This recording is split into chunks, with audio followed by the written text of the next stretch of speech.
Hello everyone, welcome to the session of Morphology of Flowering Plants NCERT Exercise. Disclaimer: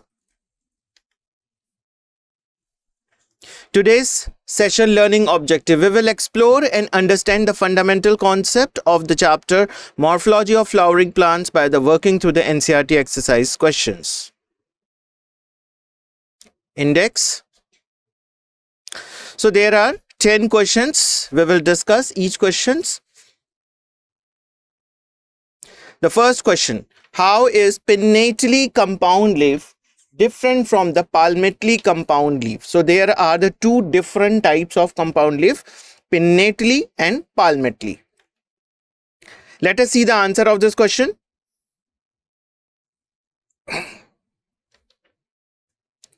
So the difference are as follows between the pinnately and palmately compound leaf. So this is represented in the form of the differences. So pinnately compound leaf, many numbers of leaflets are present on the common axis. So in the figure you can see this is the common axis, right? And on the common axis you can see that there are number of leaflets, 1 2 3 4 5 number of leaflets are attached, right? Number of leaflets are attached. That is on the common axis. Now let us see in the palmately compound leaf. Several leaflets are attached to the common point. So here this is the one point and you can see one leaf is this, second leaf is this, and third leaf is this. So they are attached to a common point, right? These are the three different leaflets but attached at one common point. But here the leaflets are attached on one common axis. This is the rachis and that is the common axis, right? Okay, coming to the next point. Leaflets are attached to a common axis called the rachis. This is the common axis that is called the rachis, right? And here the leaflets are attached to a common point on the leaf stalk. So at the back there will be the leaf stalk, and to that leaf stalk at one particular point all the leaflets are attached. Third difference, leaflet bearing axis is the continuation of the petiole. So here you can see this is the petiole part and this axis is the continuation. You cannot differentiate this is the axis and there's a petiole. It is a continuation of both the things. But here the leaflet bearing axis is very short. The axis is very short.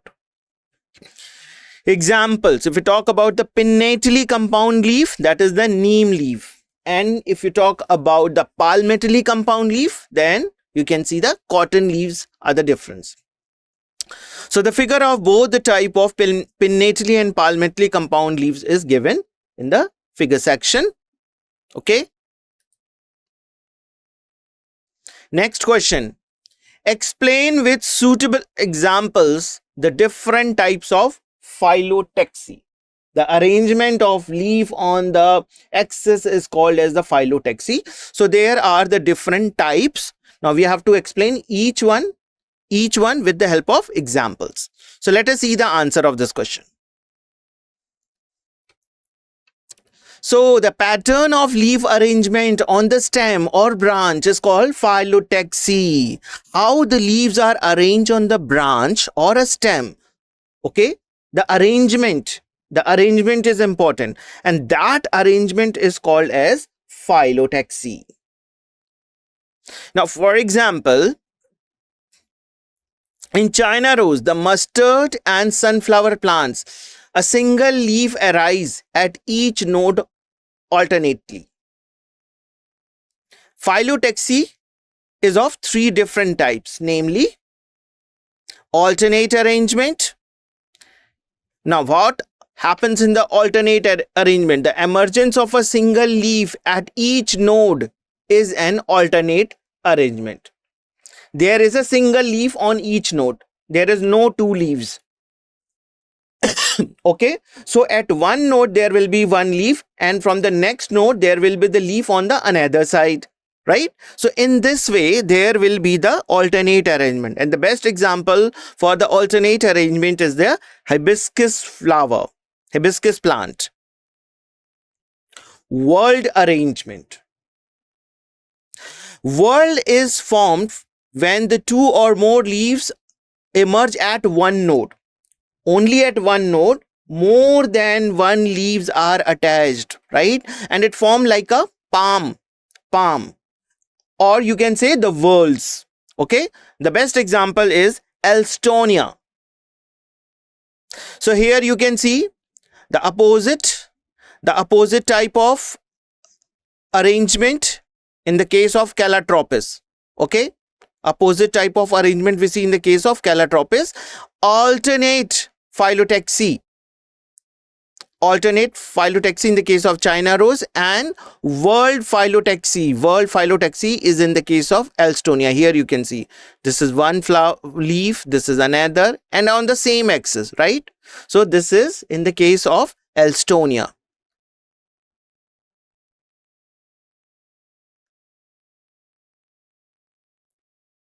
So the next one is the opposite one. The emergence of a pair of leaf. Now they are talking at the pair of leaf at each node. Okay, two leaves that is present on each node. And we have just now seen that in the alternate type of arrangement, there is only one leaf present on the nodal region. On one node, there is one leaf. But here, in the case of opposite, two leaves on the same node facing opposite to each other, and in this way they are making a type of arrangement that we can say that it is a opposite arrangement. And the best example is Calotropis. Here this is the opposite type of arrangement, Calotropis, right? Next question, define the following terms. This is coming from the question NCERT section 5.5. Okay, you have to define the terms. Now what are the terms? A, estivation, B, placentation, C, actinomorphic, D, zygomorphic, E, superior ovary, then perigynous flower, and epipetalous stamen. So these are very, very important terms also from this chapter. Let us see the definition of each. The first one, estivation. The sepals or petals arrangement in a floral bud concerning other members of the same whorl. Now there is an arrangement of the sepals or petals, but there is a connection between the, if you are considering the sepal, suppose you are considering the sepal, then there will be the arrangement of all the sepals, right? And you have to think about what is, how the one sepal is related to the other sepal. That makes the arrangement of the sepals on the floral axis. So we are having the different types of estivation. The first one is the twisted. If one margin of the appendage overlap the adjacent one, it is twisted, either clockwise or anti-clockwise, right? That we see in the case of cotton.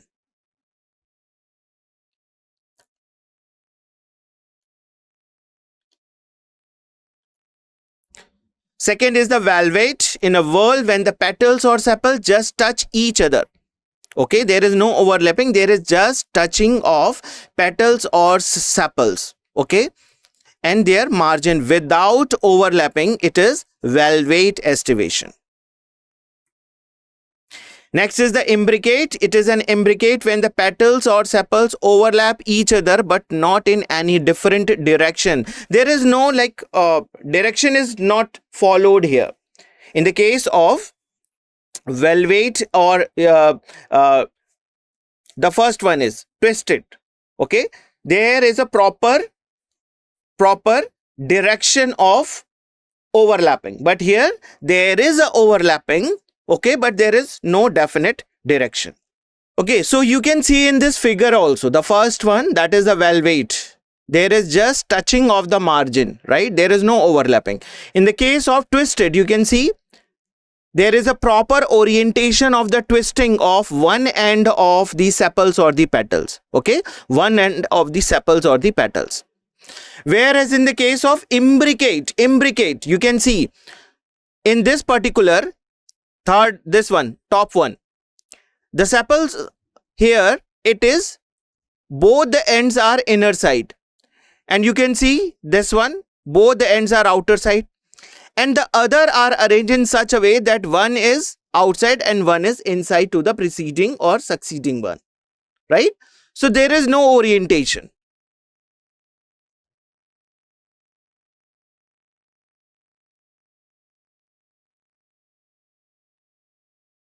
Now vexillary, the largest petal overlap the two lateral one, which in turn overlap the two smallest. Here you can see this is the largest one. This is the largest one and it is overlapping the side one. Okay, lateral petals. And what happened? Which in turn overlap the two smallest. That is also called as keel. That these are the two smallest. Okay, and they are joined together. Right? So it is overlapping this particular also. This lateral one. This is standard, this is wing, and this is the keel. So this type of estivation is called as vexillary estivation, and we see in the case of bean flower or in the pea flower. Okay, pea flower.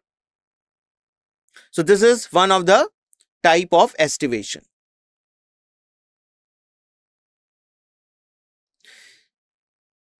Next is the placentation, arrangement of the ovule within the ovary, how the ovules are arranged inside the ovary. That is called as placentation. Now there are the following types. Marginal. The placenta forms the ridge through the ventral suture of the ovary. Okay. On the margin, you can see the number of ovules are arranged. Okay, ovules are born on the ridge to form the two rows, and all the ovules are arranged in the two rows, and they are attached to the margin, right? And that is why it is called as marginal placentation. The best example is pea. You can see this. This is one of the margin. Okay, or you can say the ridge also, and the petals are these ovules are arranged on this margin, right? So that is why it is called as marginal placentation.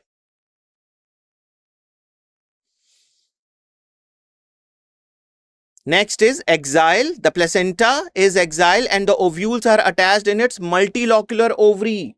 Okay, many locules are there, that we see in the case of lemon. Okay, one locule, two locule, three locule, multi-locules are there. And ovules are arranged on one central axis, that we see in the case of lemon, axile placentation.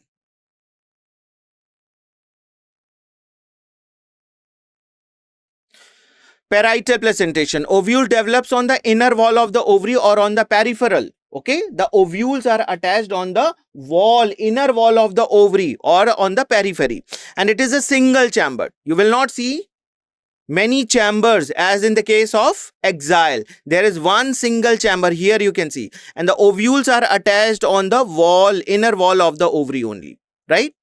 But due to the formation of false septum, it becomes two-chambered. But in some cases, like in the case of mustard, the parietal placentation do have the septum formation, and this is not a true septum, or you can say the true wall. It is a false type. It is just a membranous structure, and that is called as false septum, right?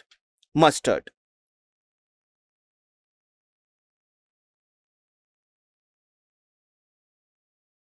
Basal placentation. The placenta develops at the base of the ovary, wherein the single ovule is attached to it. That we see in the case of marigold. And free central, ovules are born on the central axis. Okay, the ovules are born on the central axis. This is the central axis, and you can see all the ovules are attached to the central axis, right? So that is the free central. That we see in the case of primrose. And the one, this basal, here you can see the basal, one ovary, okay, and the ovule is attached to the base of the ovary wall. That is called as basal placentation, and example is marigold.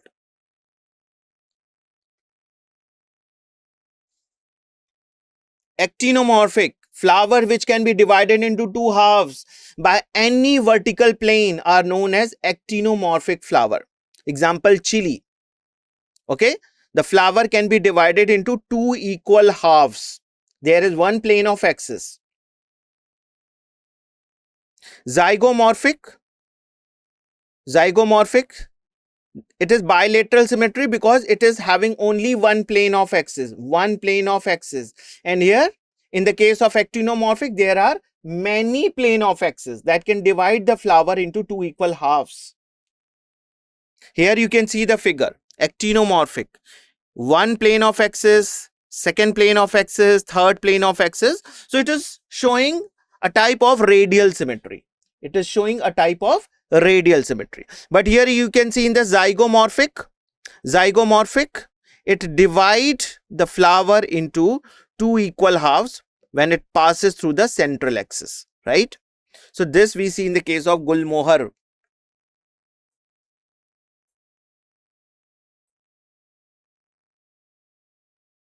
Now, superior ovary. In a hypogynous flower, the gynoecium occupies the highest position while the other parts remain below it. The ovary in such a flower is known as superior ovary. Right? So what happened in the superior ovary? All the floral parts emerge from the lower base of the ovary, and ovary is situated at the top on the receptacle or the thalamus, top position, and that is why it is called as superior ovary. The best example is brinjal.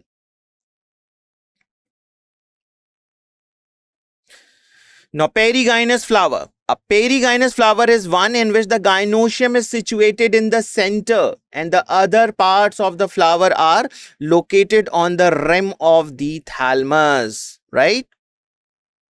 The gynoecium is situated in the center and all the floral parts are attached to the rim. Rim means the outer boundary, or you can say the edge of the thalamus. So best example is rose, and here the ovary becomes half inferior. Okay, half inferior. Epipetalous stamen. Next definition, epipetalous. Instead of directly being inserted over the thalamus, it has been stamen which borne over the petals. Now the stamens are attached to the petals. They are attached to the petals, and the best example is brinjal. Right? So this is very, very important, all the definitions, right?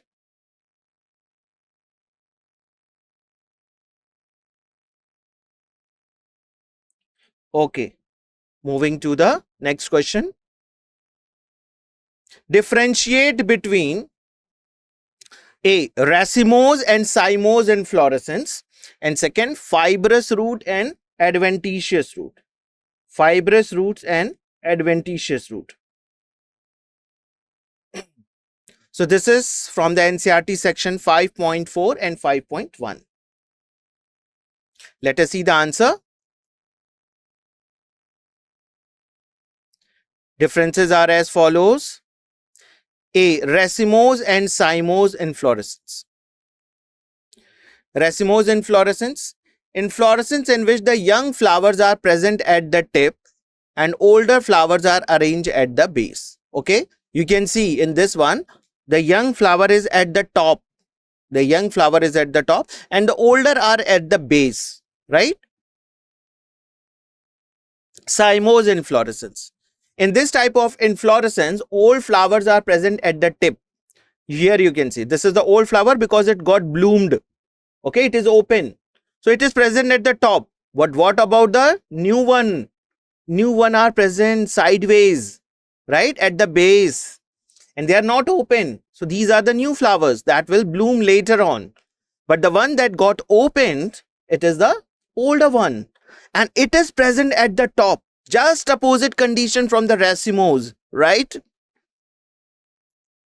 So in the case of racemose, the main axis continues to grow and produce flower laterally. It will flower later on.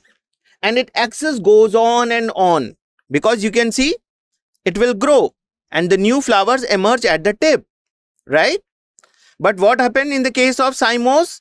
The new flowers will again come from the branch of this. Okay, the main axis has limited growth. The main axis terminates here with the flower, but the new flower will come from the sideways, right? So this is the difference between the racemose and cymose type of inflorescence.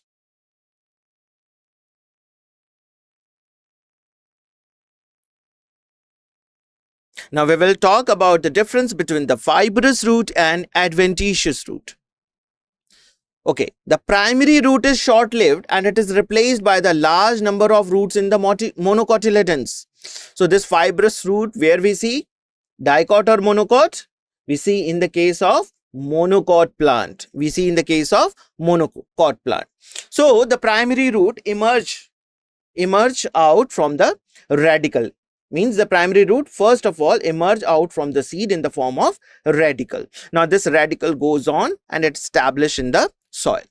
Now later on it is very short lived. It is very short lived and slowly it get degenerated. Now from the base of the stem many roots emerges out.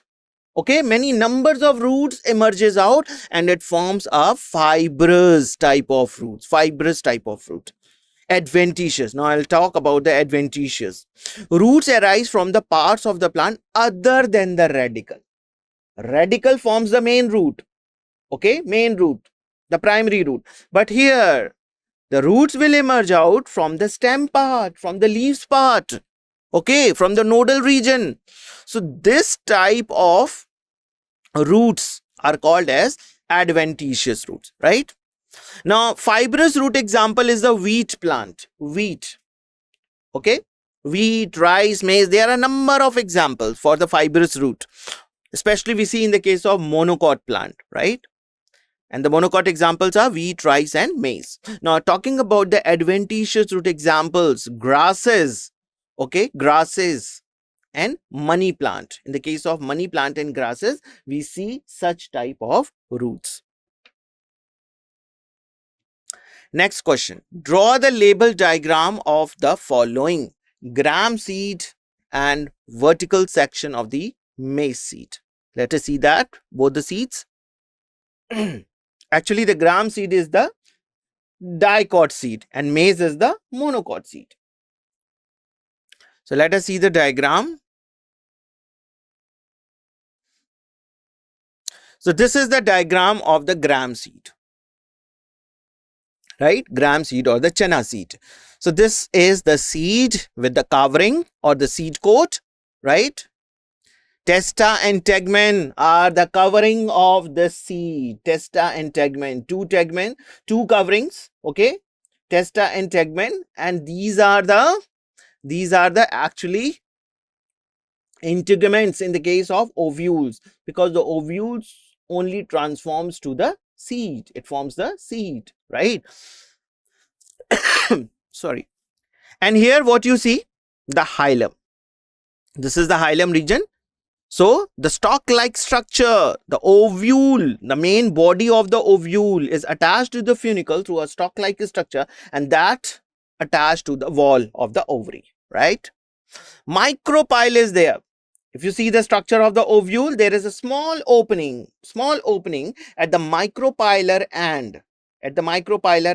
And this opening is formed because of the not joining of the integument coming from both the side of the ovule. They do not join and they form a small pore-like structure, opening-like structure, that is called as micropyle. So that micropyle you see here. This is the covered seed. Now, if you open the seed, you remove the cover and you open the seed, then you can see the two cotyledons, and in the center there is an embryonal axis.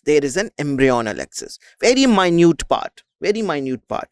And the upper region of this embryonal axis is called as plumule, whereas the lower one that forms the radical part. Okay, that forms the radical part. So this is the structure of the dicotyledonous seed. Moving forward,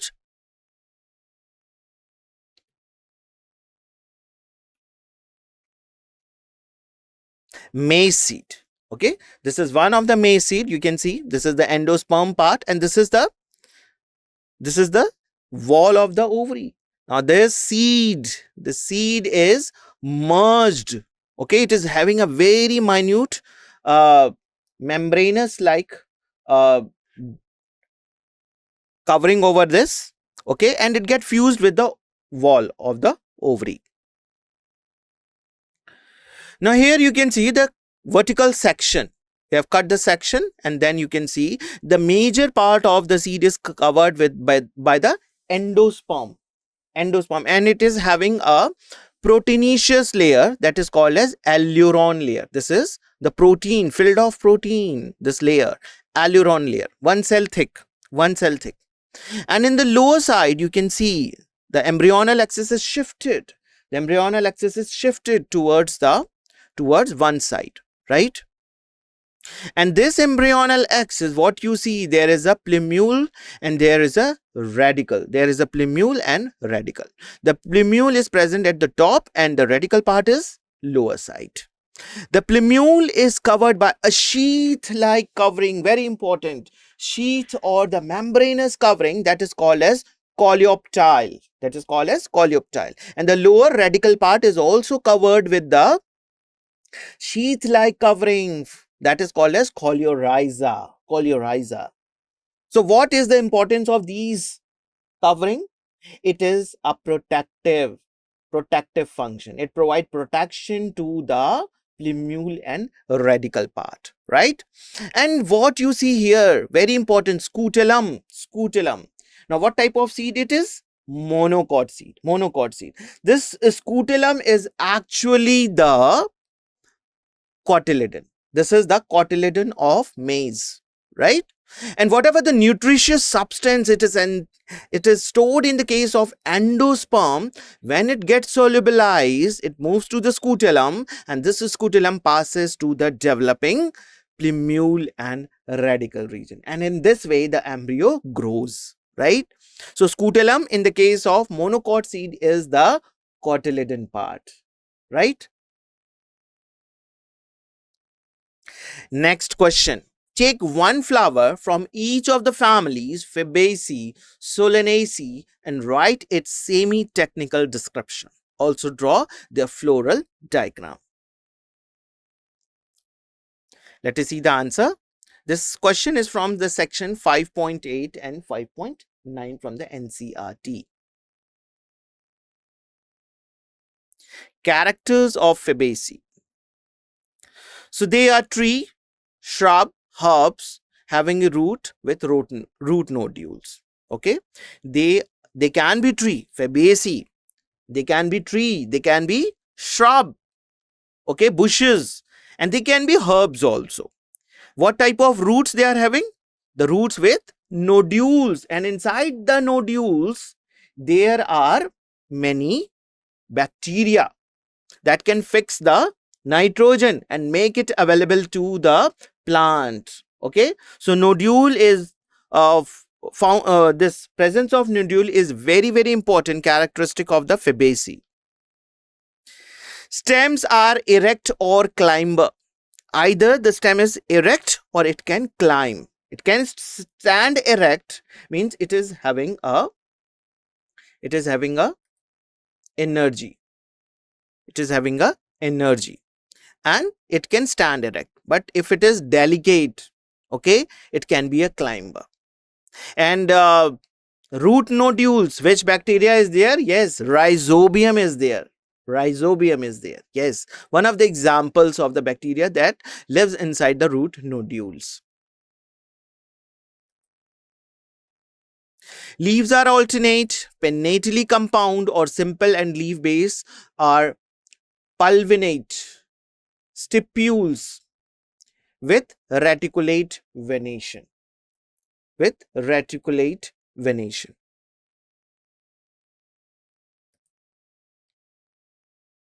So this is a pea plant. It is not a family of mustard. Mustard family is Brassicaceae. That is the Brassicaceae family. And this Fabaceae is the pea family. Pea. Okay. Pisum sativum. The scientific name, Pisum sativum. Okay. See the leaves. They are alternate and pinnately compound. Just now, the first question from the NCERT was the difference between the pinnately and palmately compound. Okay. So this is the pinnately compound or simple. In some of the plants, you find the simple leaf. In some of the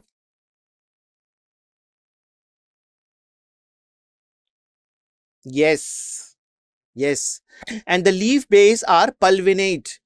At the base, there you can see the swelling. There you can see the swelling that is called as pulvinate. That also you see in the case of Mimosa pudica plant.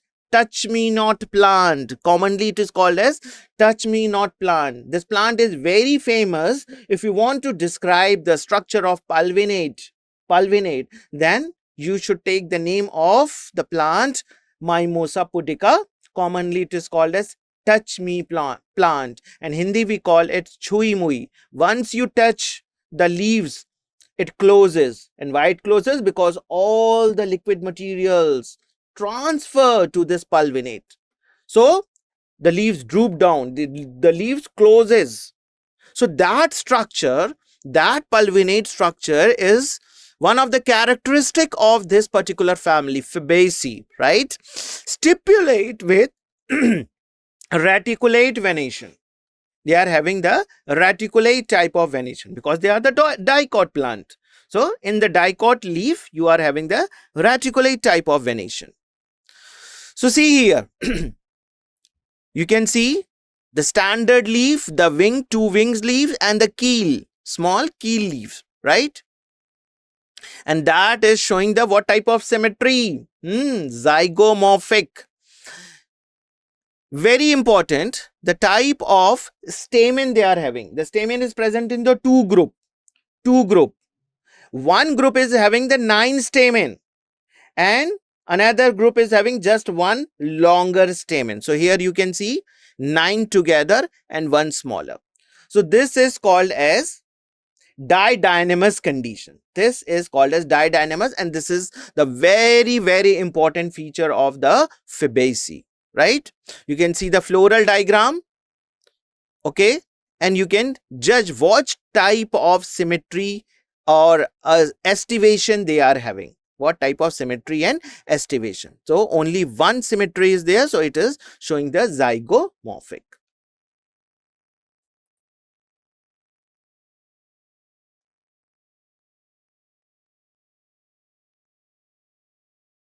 Inflorescence, that is the raceme type. Flower, bisexual and zygomorphic. Bisexual means both the male and female reproductive organs are present on the same flower. Calyx, 5 sepals. Gamosepalous. Gamosepalous means all the sepals are united, valvate or imbricate estivation. Why it is written valvate and imbricate? Because in some of the flower of the Fabaceae, you see they are having the valvate type of estivation, whereas in the some other you find the imbricate type of estivation. Corolla, petals are 5. Numbers of petals 5.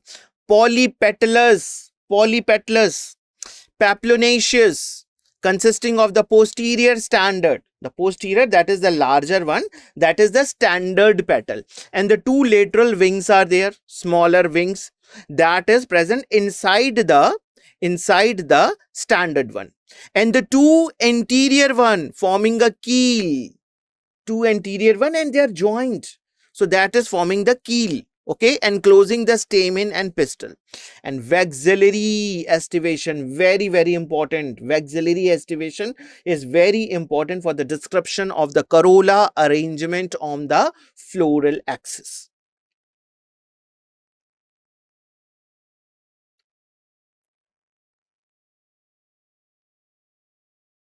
Androecium. So the stamen is 10 in number, diadelphous, anther is dithecus. That I have already told you, diadelphous. Okay, diadelphous condition. And gynoecium, ovary is superior, monocarpellary, and unilocular with many ovules. Unilocular with many ovules. Okay, single style. Style is single. Fruit, that is the legume type. Seed, one to many and non-endospermic. Okay, in some of the flower, in some of the plant, you will have just one single, okay, seeds, but in some many, like we see in the case of pea. In the pea pod, you see many seeds are there, right? But in some of the plant, only one seed may also there, and they are non-endospermic. Okay, non-endospermic. Endosperm is already has been used up during the development of the embryo, right? So they are non-endospermic.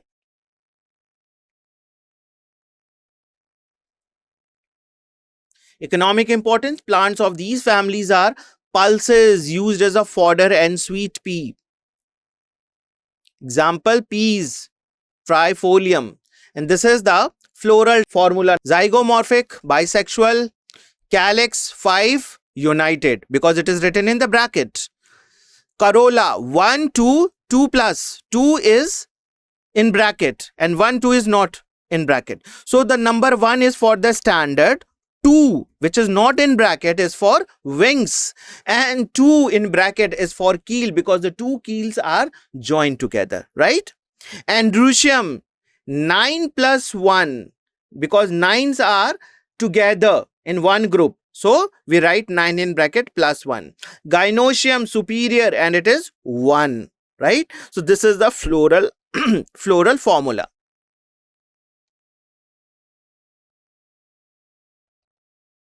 Now the characters of Solanaceae, commonly termed as potato family. Solanaceae are mostly herbs, shrubs, and rarely small trees. Okay, generally they are most of the plants are either herb or shrub. Small trees are rare. Stems are herbaceous, rarely woody, aerial, erect, cylindrical, branch, solid or hollow. In some of the plant you will see the stem is solid, but in some other you will see they are hollow. Hairy or glabrous. In some they are having the hair present on the stem, but in some they are smooth, so they are called as glabrous. Underground stem. Some of the stem are underground. Very important member. Potato. Potato. Leaves are alternate type, simple, rarely pinnately compound, exstipulate and reticulate type of venation.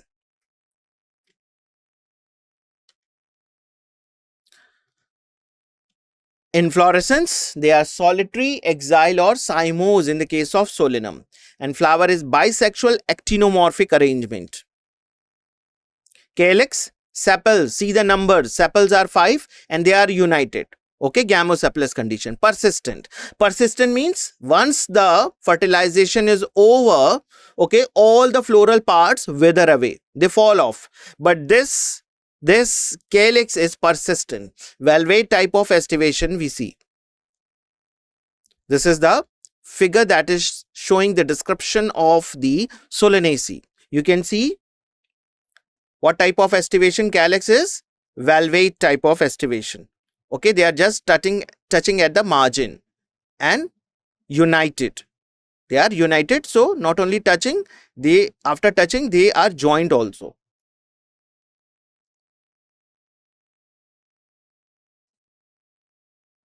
Corolla, petals 5, united and valvate type of estivation. It is also showing the valvate type of estivation. Androecium, stamen 5 and epipetalous, you can see they are attached to the petals, so epipetalous condition.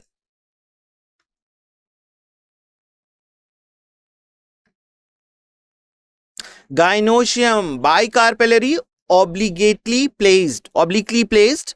Syncarpus, ovary is superior, bilocular. The placenta is swollen with many ovules and they are having the axile type of placentation. Okay, placentation is axile.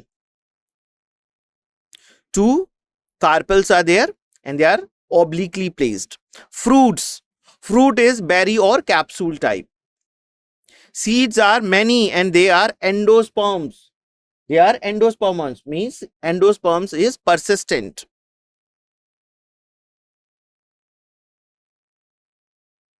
Economic importance. The plants belong to this family are used as a food, spices, medicine and ornamentals. Many of the plants are used as a food because they provide potato, brinjal, tomato, chili, all belongs to this. Spices that we get in the form of chili, medicines, okay, Atropa belladonna, ornamental plants, petunia belongs to this. Brinjal, chili, ashwagandha, petunia, these are some of the examples. Floral formula. So here, this is the actinomorphic, bisexual, calyx 5 and they are gamosepalous. Okay, all are attached. Now, corolla 5 and they are again gamopetalous. Androecium, why it is showing this line? The corolla is attached to the androecium because the androecium is attached to the corolla. Okay, it is attached to it and they are 5 in number. Gynoecium is superior, 2 bilocular and both are fused. So it is written in bracket. Describe the various type of placentations found in flowering plants. So we have to tell about the types of placentation. Let us see. Various types of placentation that are found in the flowering plants are as follows. Marginal. The number 1 is marginal. The placenta forms a ridge along the ventral suture of the ovary and ovules are borne on the ridge to form the 2 rows. So here you can see this is the ridge to which it is arranged and you can see the 2 rows of arrangement of the seed to this ridge. There is 2 rows. One rows in this half and 1 rows that you see there. This is again, you can see it is a copy of this. So 1, 2, 3, 4, 5 ovules are there. So 5 ovules will also be there. The one that is placed in between these two, right? So this is the marginal placentation that we see in the case of pea plant.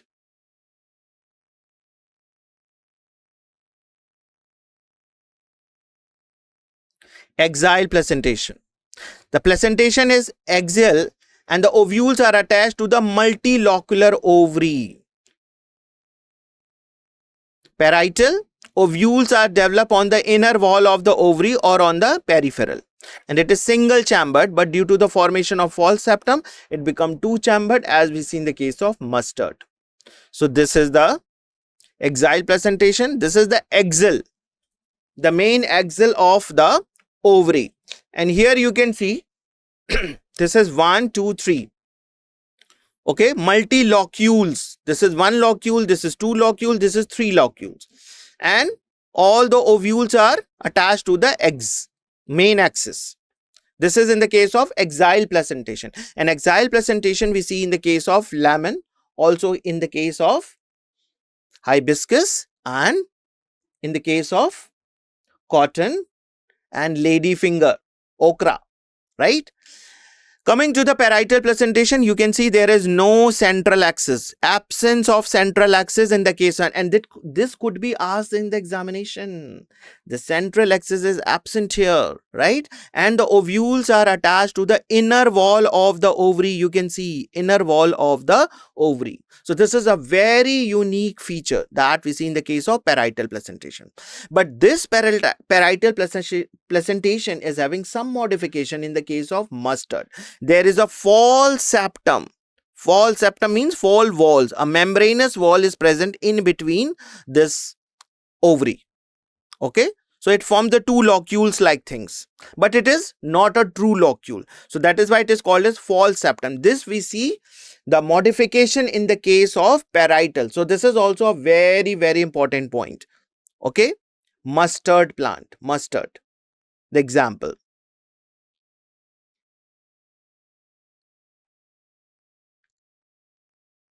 Next is the basal placentation.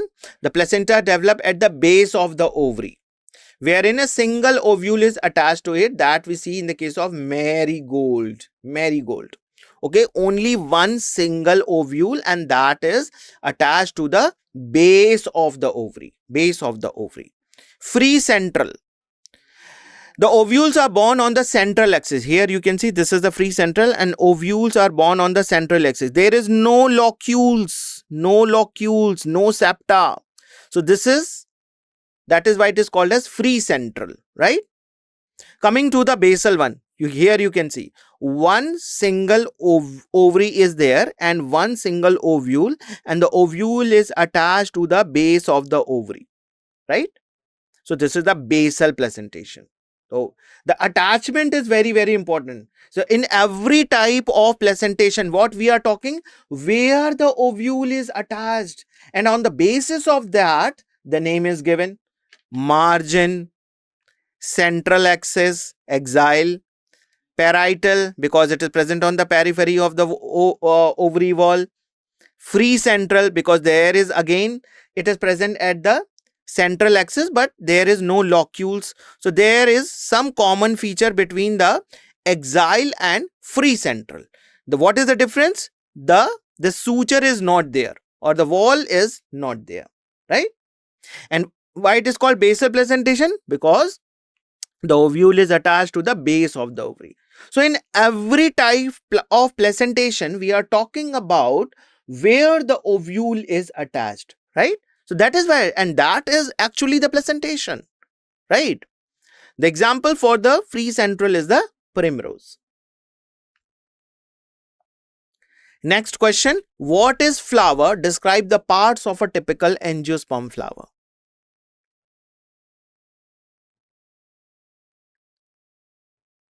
So flower is a reproductive part of an angiosperm because it is having all the reproductive organ in them. The floral meristem forms the shoot apical meristem, and the four whorls that are arranged on the receptacles or the thalamus.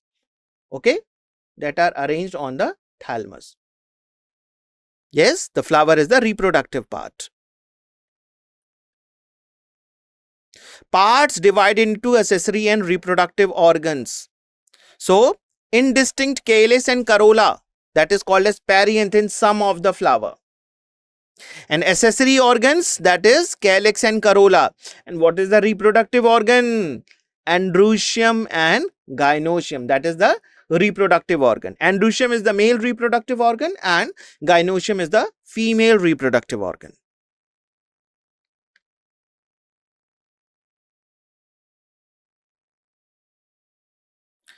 So calyx, it is the lowermost and the outermost flower whorl of the flower, and they are called as sepals. So individuals, that is called as sepals, and all the sepals are united together to call it as a calyx.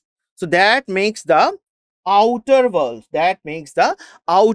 of the flower. They render support and protection to the floral structure. So they provide support and protection. When the flower is in the form of bud, they provide protection. Corolla. Corolla is composed of petals which are brightly colored, and they are meant for the attracting the insect for the process of pollination. So they are helping in the process of pollination. Located inner to the sepals and outside to the stamens. This is the position. So here you can see the parts, the calyx and the corolla. So these are two accessory organ. They are not the reproductive organ. These are the accessory organ, but they are helping the flower to be established, to get protection and to attract pollinators.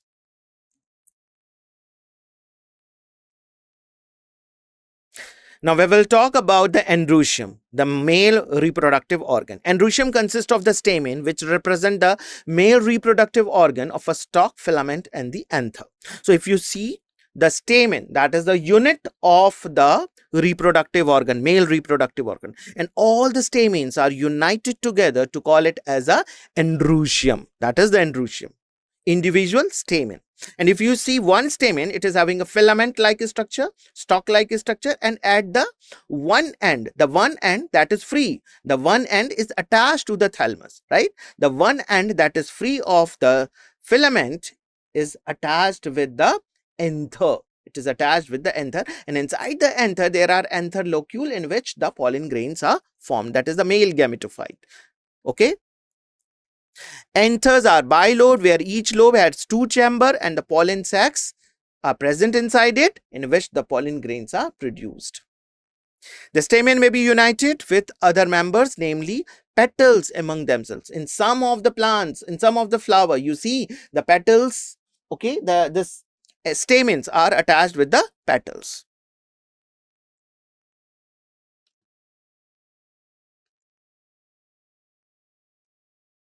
Now the gynoecium. The gynoecium is the female reproductive part of the flower, which is made up of one or more carpels. Okay. Many carpels unite together to call it as a gynoecium, which is in turn composed of three parts: stigma, style, and ovary. The very upper part of the pistil or the carpel, that is called as stigma. That is receptive and it receives the pollen grain. The pollen grain falls on that. And the stalk-like structure, that attached to the lower basal round bulbous part, that is called as ovary. Inside the ovary, the ovule is present, right? So the style is that part that joins the stigma and ovary. The ovary is found at the base and large, bearing the style, which is elongated tube. And the ovary is connected to the stigma through the style, and the tip which bears the stigma where the pollen grains are received. So stigma is that part that receives the pollen grain. Each of the ovaries bears one or more ovules attached to the placenta. Inside the ovary, there is the presence of ovules that is attached with the placenta, right? Next question, define the term inflorescence. Explain the basis for the different types of inflorescence in the flowering plants. This is a question from the section 5.4. Let us see the answer. So inflorescence is the arrangement of flower on the floral axis. How the many flowers are there and they are arranged on the floral axis, right? So there are two major types of inflorescence depending upon whether the apex is converted into flower or that continues to grow. Yes, racemose and cymose.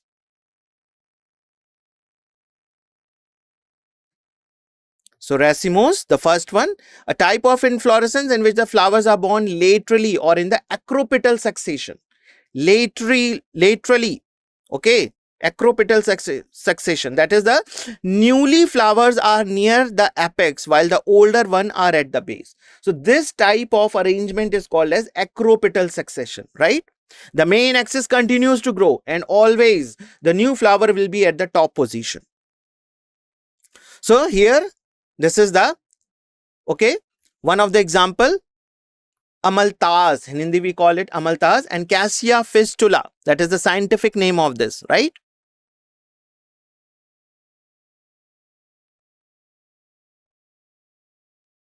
Cymose type of inflorescence, a type of inflorescence in which the main axis terminates in a flower. Okay, so it is not continuous to grow.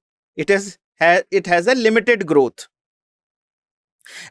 And the new flowers emerge from the base. So that is why it is showing the basipetal order, where the younger flowers are present at the base and the older flower at the apex region. So this is one of the flower that is showing the cymose type of inflorescence, and the best example is the jasmine. Next question, describe the arrangement of floral members in relation to their insertion on the thalamus. This question is from the NCERT section 5.5. So the arrangement of the floral members in relation to their insertion on the thalamus are of three types. Okay, the first one is hypogynous flower, the one in which the gynoecium occupies the highest position. So where this gynoecium is present, it is present at the highest position, right, at the top, while other floral parts are present below it. It is situated below it. Ovary is said to be superior. Why it is said superior? Because it is present at the top region, at the apex, right? So it is superior ovary, and the best example is brinjal. So here you can see the first figure A, that is showing the hypogynous. The ovary is at the superior position and all the floral parts are emerging out in this way.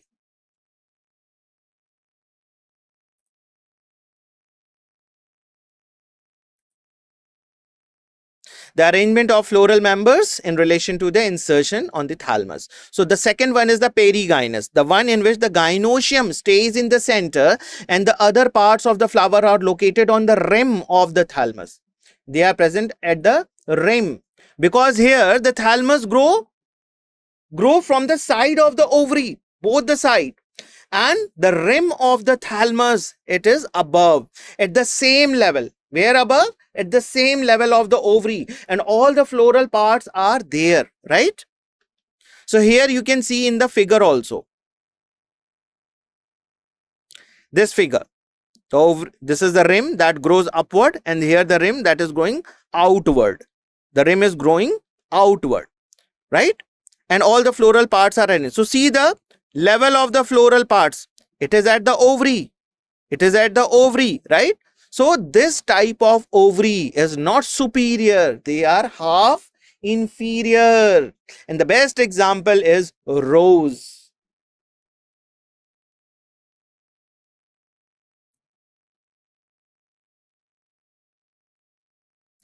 Epigynous flower, epigynous flower.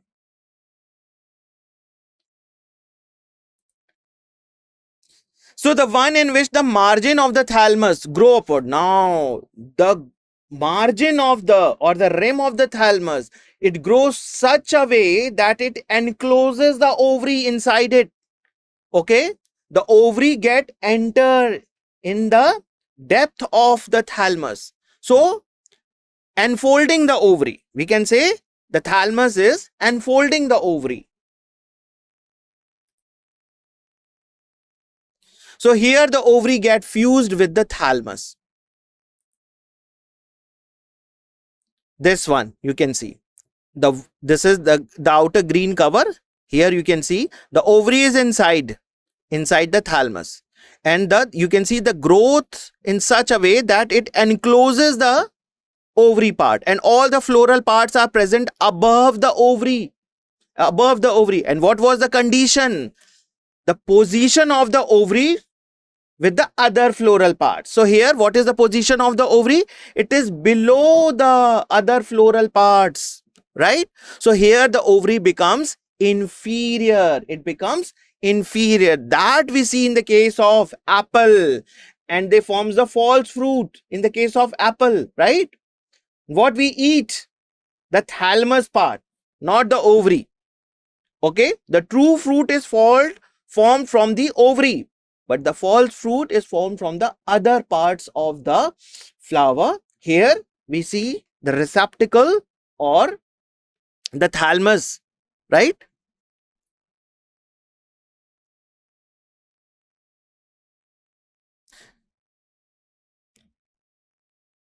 Hence the ovary is said to be inferior, the flowers of guava and apple. So this is all about today's session. Thank you very much for attending today's session.